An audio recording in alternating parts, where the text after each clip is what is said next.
आपने हमारे डेटा का आलम में प्रवेश कर लिया है, बाहरी प्राणी ने कहा। हमारे आलम का हर एक पिक्सल, हर एक बाइट हमारी वास्तविकता का हिस्सा है और अब आप भी इसका हिस्सा हैं।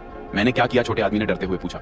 आपने हमारे सांचे को हमारे डेटा के साथ मिलाया है और इसका परिणाम यह है कि आपकी दुनिया और हमारी दुनिया अब एक हो गई है और इसका मतलब है कि अब आपको हमारे कानूनों का पालन करना होगा।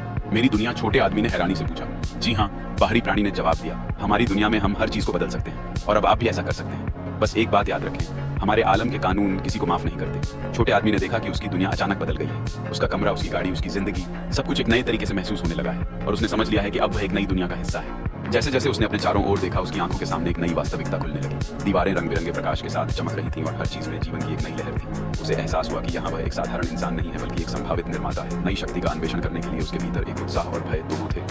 क्या मैं वास्तव में इसे कर सकता हूँ? उसने सोचा।